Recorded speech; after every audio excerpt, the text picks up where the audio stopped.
Welcome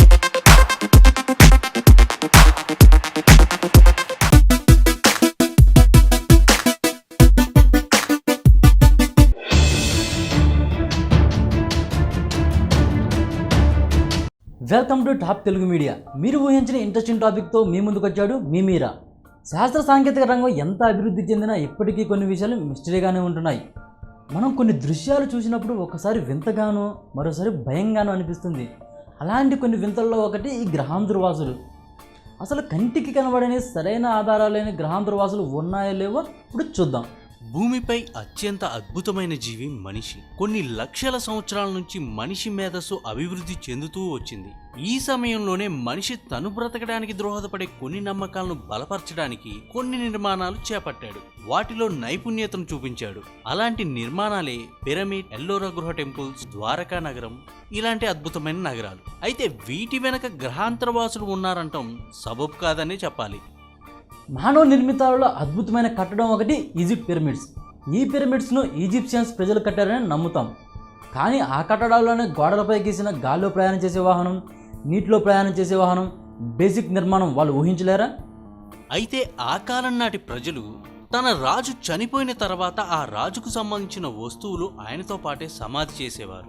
ఆ సమాధినే మనం pyramids అని పిలుచుకుంటాం. అయితే ఆ కాలం నాటి భవన నిర్మాణ నిపుణులు వారి ఊహాశక్తితో భూమిపై సృష్టించిన అద్భుతమైన కట్టడం పిరమిడ్స్. గాలిలో ప్రయాణించగల వాహనం, నీటి లోపల ప్రయాణించగల వాహనాల చిత్రాలను అక్కడి గోడలపై చిత్రీకరించారు. ఇక్కడ కొంచెం హాస్యాస్పదంగా ఉండే విషయం ఏంటంటే చెంత భారీ నిర్మాణమైన పిరమిడ్స్ ని మనుషులే నిర్మించారని నమ్ముతాం. కానీ అదే పిరమిడ్స్ లోపల బయటపడ్డ ఈ నమూనాలని గ్రహాంతరవాసుల పనితనం కిందే పరిగణిస్తున్నాం. అంత అద్భుతమైన కట్టడాలు నిర్మించిన వీరు ఇలాంటి బేసిక్ నిర్మాణాలు ఊహించలేరా? ఎల్లోరా టెంపుల్స్ యొక్క విశిష్టత ఏమిటంటే అన్ని టెంపుల్స్లో కొండ ముఖద్వారం నుంచి రాయి తొలిచి నిర్మిస్తారు. కానీ దీన్ని మాత్రం కొండ పైభాగం రాయి తొలిచి నిర్మించడం జరిగింది. దీన్ని కూడా కొంతమంది గ్రహాంతరవాసుల పని అని అంటున్నారు.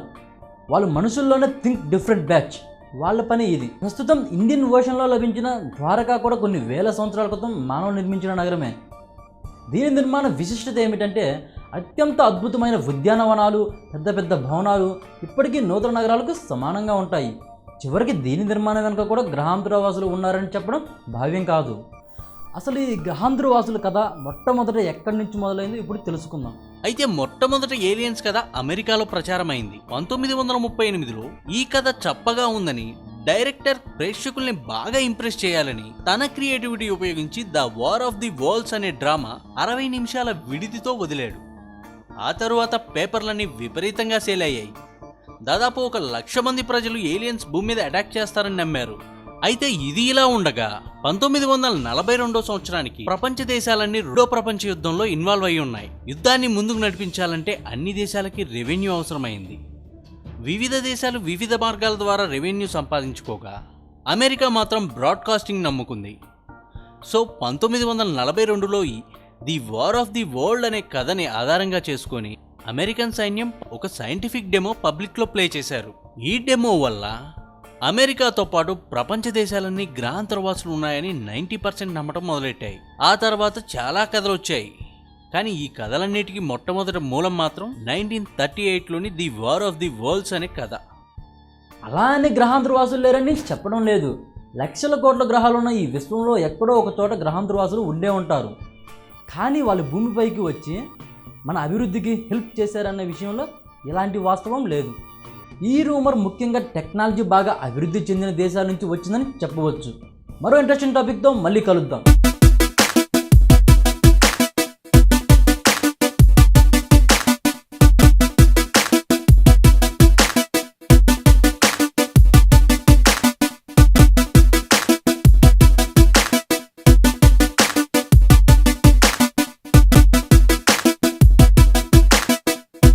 పై మీ విలువైన కామెంట్స్ ని మాతో షేర్ చేసుకోండి. అండ్ ఇంకో విషయం, సబ్స్క్రైబ్ చేసుకోవడం మర్చిపోకండి.